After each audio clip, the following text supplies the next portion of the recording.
tukwaniriza ku mukutu gwaffe ogwatusome n'ennaalo tugenze kusuula ye11 y'akatabo kaffe akankyalira Walumbe Ettanda.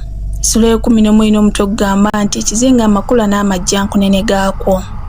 Essuula egenda bw'eti: nagenda okuddamu ak'obuntu era n'okutandika okutegeera obulungi ng'obudde buteese bulungi nnyo era ng'ennyanja gy'obeera nti tennatabangukako.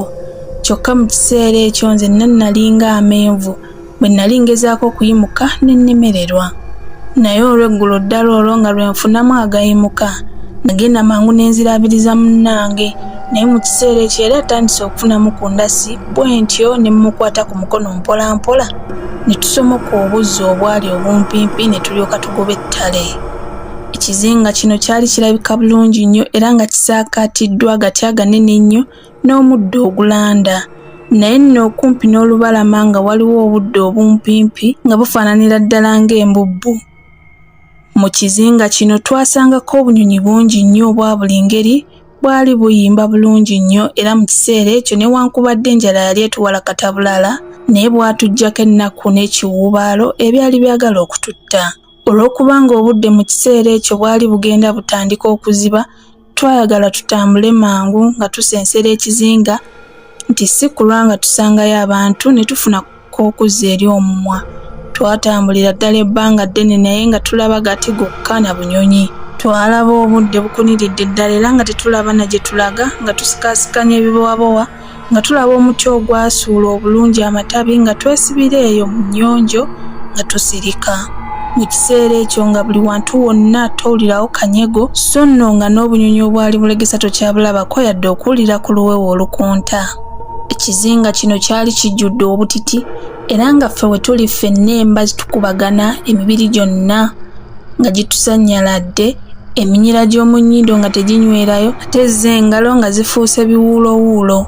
Naye nno tuba tuli eyo mu nnyonjo yaffe mu ttumbi ennyo ne tuwulira enswagiro, ffenna amatu ne gatuwaawaala era n'enviiri ne zituva ku mitwe. Tuba tukyali awo twasaamiridde twagenda okulaba ng'omuntu ajja afa akuuza. Mu kiseera ekyo obudde bwali butukuuliriramu olw'okubanga nno mpozzi amaaso gaali gamanyidde enzikiza. Naye olw'ebiwaabo ebyali binsiikiriza omuntu oli saamwetegereza bulungi, naye mu kumulaba okwali okw'oluwanguko nalaba omuntu atafaananika era atalojjeka. Bwe yatuukira ddala ku muti kwe twali twewaniikiriza n'atema omulanga era ekibira kyonna ne kiwaawaala okumala akabanga. Era nkakasiza ddala nti singa twali twesibye ku muti n'amaanyi twandiwandagadde ng'ennyenje, kubanga nawulira nga n'ebibowabowa ebimu bye twali twesize bikutuka. Era nkakasa nti singa yaddamu omulanga ogwokubiri twandizze n'obukoola, kubanga mu kiseera ekyo emibiri gyaffe gyonna gyali gitwefumbye era nga nze omuntu ne bwankwatako siyinza kuwulira. Okuva awo amajjankunene ne galyoka gatambula nga geeyongera nga gagenda gasindogoma era n'okusikondoka ng'omulwadde omuyi era nga n'okukaaba kwe gatadde. Twewuunya nnyo omuntu ow'engeri eyo eyali atambula amatumbi g'obudde ate ng'agenda alira. Obudde buba bubuna buti emiwabo ne tuwanuka mu nnyonjo yaffe naye nga ffenna ssuulwa tujjudde ne tutandika okulamaga nga tweyongera munda. Twatambula nga twekengera nti si kulwa nga ate amajjankunene agatuyiseeko ekiro twolekaganya nago obwanga. Twali tuli banafu ddala era ng'enjala etuluma ebitagambika, kyokka tuba tukyasalinkiriza tuti era olwo nga n'enjuba kyejja etandika okwebamba mu lubaale era nga n'obunyonyi bwatandise dde okuyimba obuyimba bwabwo obunyuunyuutivu ne tugwa ku kikuukuulu ky'amatungulu agaagejja ne gazimula. Twagagwako ekiyiifuyiifu era buli omu ne yeekkattira nga bwe yasobola kugenda okuyimuka awo ng'embuto zituli mu mannyo.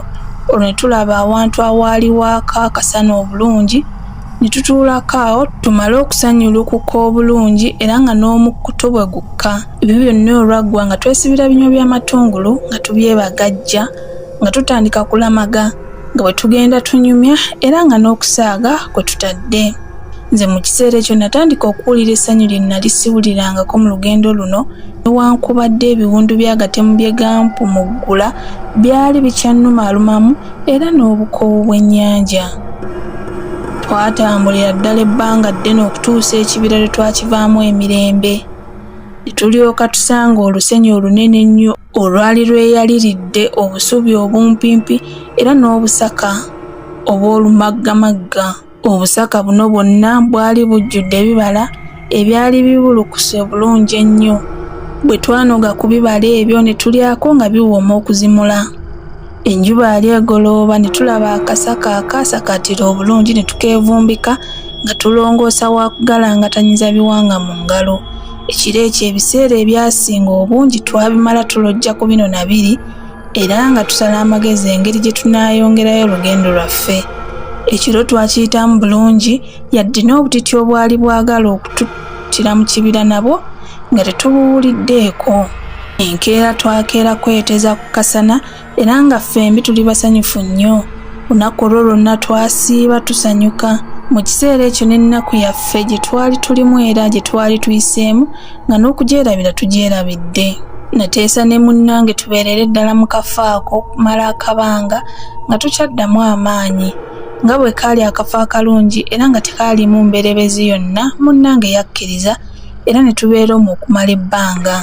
Naye nno ekiro kimu tuba twebase mu kasaka kaffe pozzi nga mu mattansejjere amajjankunene agaatusanga mu kibira ne gakomawo. Nze nasooka kuwulira mulanga nga gulinga ogw'enjoga oba ogw'embuzi eri ewala ennyo. Bwe naguwulira ne ngolokosa munnange okutemya n'okuzibula nga amajjankunene gaatuuse dda ku kasaka kaffe.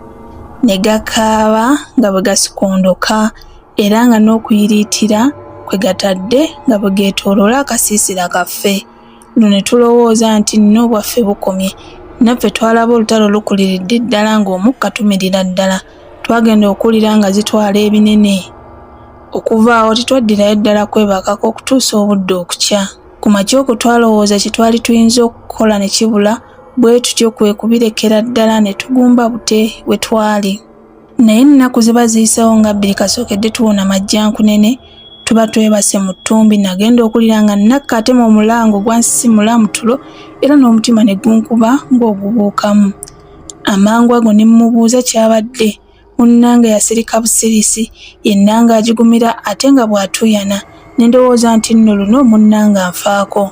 Naye baaba nga nange sirina kyakukola. Bwe waayitawo akabanga nagenda okulaba ng'atereera.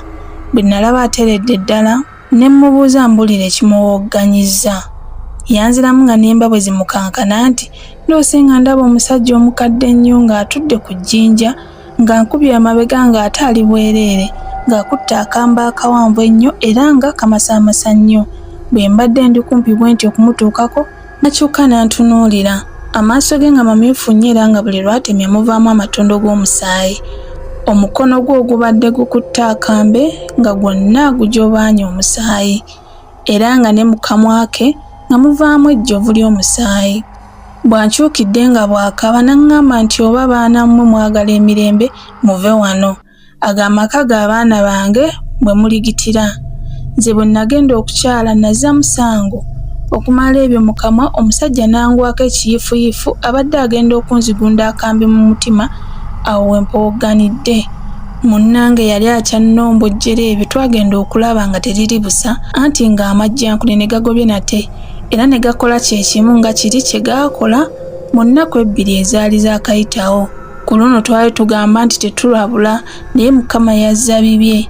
Ebintu bino byonna byatukuba enkukwe nnene nnyo era n'essanyu lyaffe lyonna ne lyonooneka. Okuva ku ebyo byonna ne tusala amagezi tuve mangu mu bifo ebyo nti si kulwa nga amajjankunene gatumirizaamu omukka omusu. Ssuula bw'etyo bwegenze. Tusisinkane ku ssuula y'e12 erina omutwe ogugamba nti erigagaggadde. Weebale kuwuliriza.